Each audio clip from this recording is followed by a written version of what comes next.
Hi everyone and welcome back to my channel. Today we are reviewing Home Sweet Home Alone. Yeah. Directed by Dan Mazer, starring Aisling Bea, Archie Yates, Rob Delaney and Ellie Kemper. Before we go any further, if you could be a dear, hit the like button, hit the subscribe button as well. It really does help me and the channel massively, so we thank you if you do. It is a remake or rehash of the original, as you might have guessed, and yes, I love the original. It is a genuine Christmas tradition of mine to put on the first Home Alone movie when I'm decorating the house with Christmas decorations. So forgive me if I'm a little bit touchy with this completely unnecessary remake that I already hate from the trailer alone. I don't really need to discuss the plot here for you. I mean, it's Home Alone, just done again, but a little bit differently. There are some slight changes to the way the story is told, and I have to admit, I liked the changes. I thought it was good. At least I thought it wasn't completely lazy in that regard. It did change up the dynamic of the who's the good guy and bad guy in this situation, and it's sloppily done, but I appreciate that it's different to the original. At least in that sense, because everything else is exactly the same. The performances here are pretty hit and miss, I would say. Aisling Bea, for some reason, has a very posh English accent, and it isn't awful. I've heard a lot worse, but I don't know why it's needed for this movie. It just seems strange. She could just be Irish and she moved across to England and her son was born in England and therefore her son doesn't have an Irish accent. Why are you making this difficult for yourself for no reason? She also seems to be taking this a little bit too seriously. It's actually a very good performance that she gives, which is impressive to see from someone who used to be a comedian, but this is Home Sweet Home Alone, a very poor rehash of a famous Christmas classic. I don't know why you thought this is the one to give it your all to. I mean, credit to you, but just, you know, bit unnecessary. Rob Delaney is fine. He's doing what Rob Delaney does. He is a little bit of a one-trick pony. Whether you like that trick or not, that's up to you. He does have a charm to him, I will give him that. And he's kind of enjoyable here. It's fine. It's not the worst call I've ever seen. My personal favourite actually was Ellie Kemper. I thought her delivery in this movie was outstanding. She really knew when to hit the punchline. Even if the material was poor, she managed to deliver it well. She often has to give quite a physical performance as well, and I thought it was quite comedic and well done. So credit to her. I thought she was by far the best part of this pretty awful movie. I'm going to be careful here because I realise that Hollywood is a really tough business, and this is a kid who I reckon probably has a lot of pressure on him, and this isn't his fault by any means. But Archie Yates' performance here is very bad. Fourth wall breaking at times, it's unbelievable, it's a little bit nervous, it's poor takes at times, there is very little to actually give credit to it. But I feel really bad saying that because he's clearly a young lad in a really tough business, and you got to take what you're given at that stage in your professional career as an actor. I'm afraid you're gonna get some duds. I don't think this is entirely his fault. I don't think the director has given him any help at all here. I don't think the script helps him. He is just stranded at sea in this movie and asked to be a leading man when he's like 12 or 13 years old. He is nowhere near ready to be a leading man. He's Macaulay Culkin, he is not. He actually comes across a bit psychotic in this at times. He's very hyper-violent in his traps. He really seems to be going after people with quite some intent. He really is gritting his teeth and putting some elbow grease into those swings. It's a little bit demonic, unnaturally funny. I don't think the film was trying to portray it that way, but that is how it comes across. So the way I'm going to cut it with Archie Yates is, better luck next time, kid. I'm sure you're going to be fine. You were excellent in Jojo Rabbit.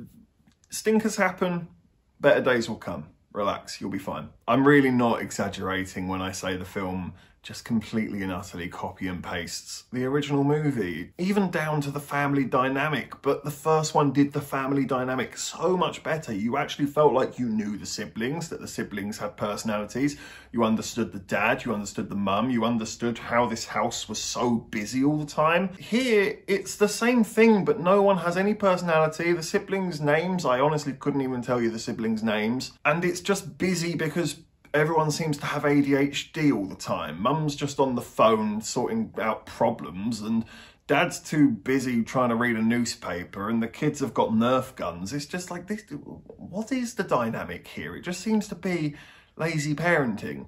A lot of the jokes, unfortunately, fall flat on their face and are just really poorly thought out and unimaginative. Parents are saying things like lit and hashtag, and let's not do that, because I can't help but feel like that is such a time capsule thing.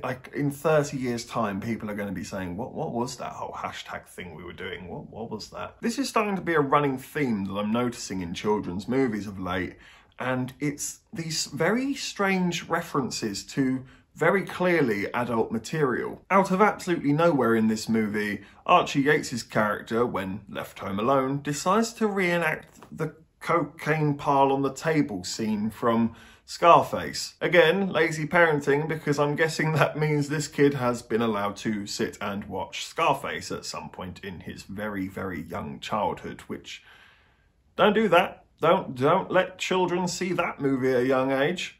Not a good idea. There's some really weird dreams and hallucinations through the film that are kind of creepy and out of absolutely nowhere. It doesn't make any sense as to why they're there. It could have been portrayed a lot better and a lot easier. I do have to sort of pause and discuss one spoiler. I don't know if anybody really cares about this movie being spoiled for them. It is in the trailer. Some of you will know what the spoiler is. It was sort of given to you in advance. But if you don't want to know anything, if you really are like a Home Alone purist and you don't want to know a thing, I will put up a warning saying spoiler where you need to mute, and when the mute sign goes, you can come back in. It won't be long. So Kevin McAllister's brother is a policeman in this movie as a sort of homage cameo, if you will. Only he has absolutely no fucking reason to be here. He's in it for like 5 minutes, and it actually doesn't make any sense whatsoever. He, as the policeman, gets called to the home invasion, being home alone. But he thinks it's a prank call because it happened to his brother twice in his own childhood. How did you come to that conclusion? Surely if it happened to you twice in your childhood, doesn't that make you more susceptible to believing the possibility of this being true? Dots didn't quite connect for him up there, that maybe, you know, he had those experiences in the past for this exact moment, and that perhaps somebody's life was in danger, and that he's a law enforcer, and that maybe he should do something about that. Handled atrociously.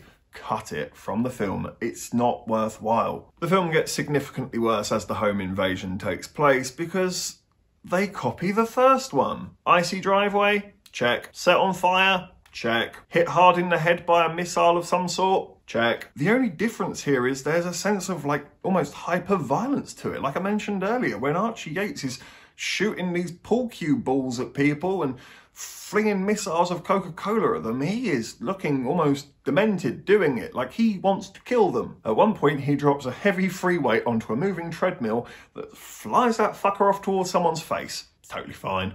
This kid doesn't need a padded cell. I will give it the smallest amount of credit though. The sound design is, well, it's majoritively the soundtrack from the original, so I can't exactly complain. It does somewhat capture the Christmas vibe, to its credit. Ellie Kemper and Rob Delaney were really trying. I'll give them credit. They were really trying, and they were somewhat enjoyable. It's not their fault that the script was trash. Aisling B isn't in the movie enough to really have an impact, despite her pretty decent performance, and the film just doesn't really have a reason to exist. So I'm gonna give Home Sweet Home Alone a 1 out of 10. Just watch the original. Just watch the original. That's just the only thing I can say about this movie. If you want to sit down and watch this movie, don't. watch the original. It is 20 times better than this. This film just seems to think that if you follow the pattern and the formula of the first one, you will therefore get a good movie. But what they don't realise is that you actually need to have interesting characters, an interesting environment, creativity, witty jokes, memorability, originality, actual engagement from the audience, somewhat of tension and suspense as the film unfolds, and this movie has none of it, because it is a copy and paste with slight upgrades in the sense that people now say lit and woke. Avoid this fucking movie, please, please. Take my advice, just don't do it. Don't sanction this. Thank you for watching this review. Please be sure to leave a like and hit the subscribe button as well. And please leave a comment. Have you unfortunately watched Home Sweet Home Alone? Did you like it? Where does it rank up for you in the Home Alone movies? Take care, and I look forward to seeing you on the next review.